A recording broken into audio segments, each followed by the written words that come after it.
The Princess and the Wizard, a story by Julia Donaldson and Lydia Monks.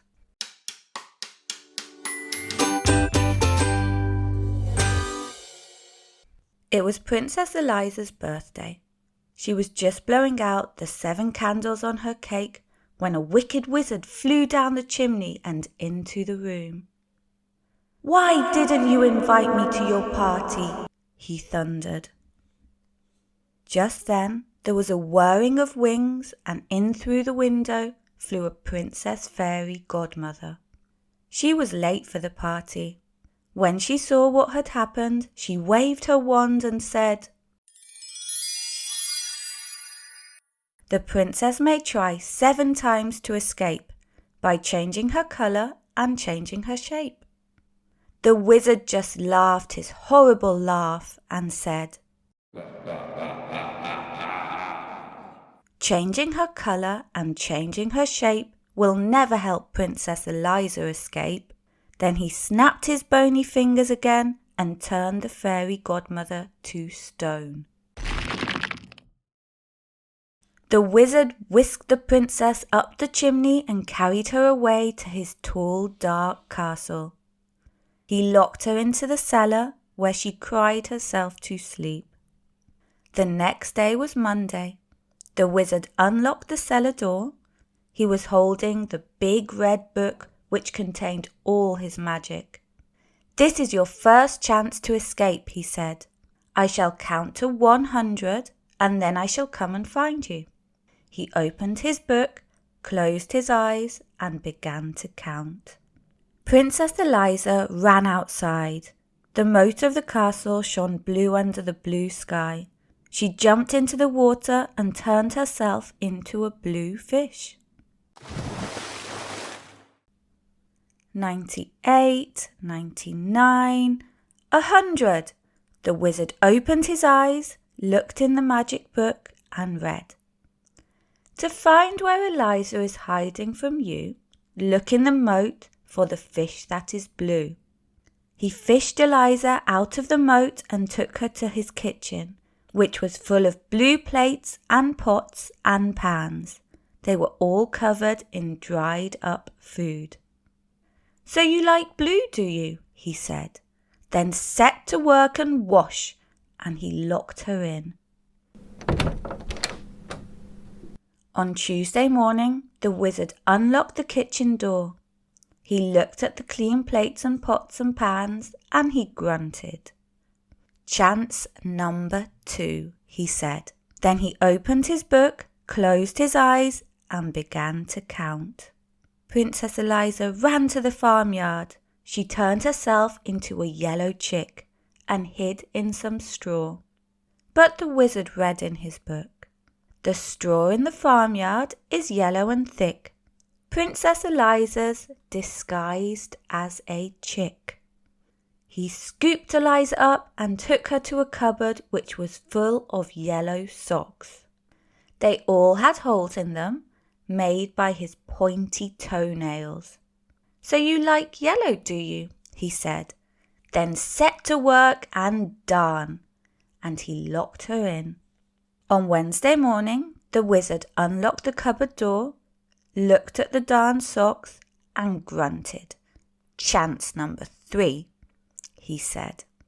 And he opened his book, closed his eyes and began to count. Princess Eliza ran to the meadow. She changed herself into a green grasshopper and hid among the grass blades. But the wizard read in his book, "The grasshopper princess is easily seen, chirping away in the meadow so green." He caught Eliza in a net and took her to his green bathroom. The bath basin, walls and floor were covered in the wizard's slimy toothpaste. "So you like green, do you?" he said. "Then set to work and wipe." Then he locked her in.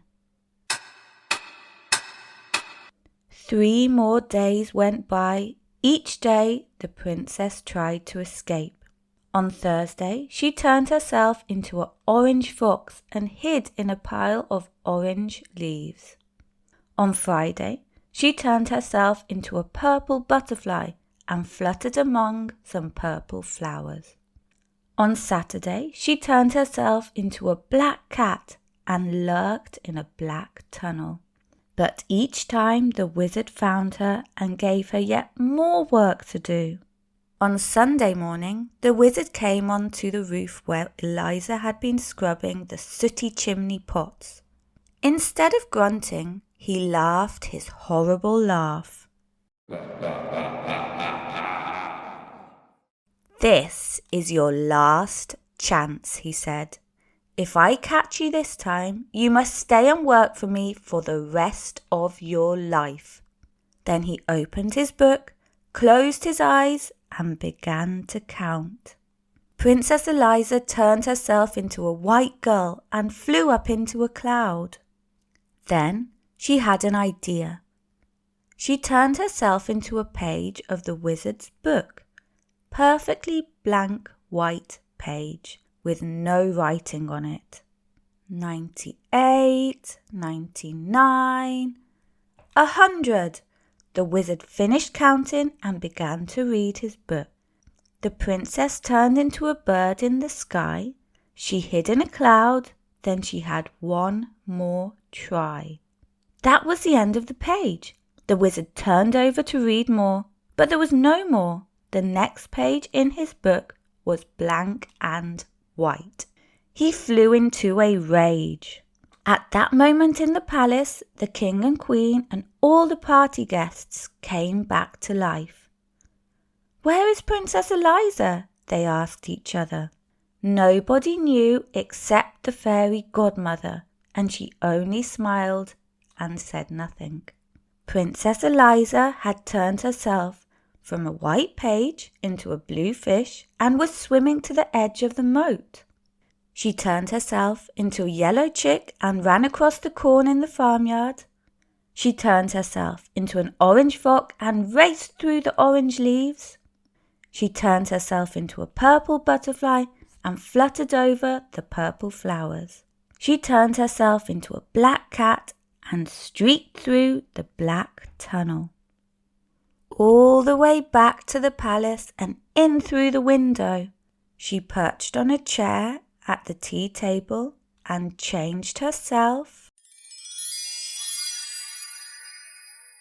The king and queen and all the party guests hugged her. Then Princess Eliza cut her birthday cake and everyone had a slice.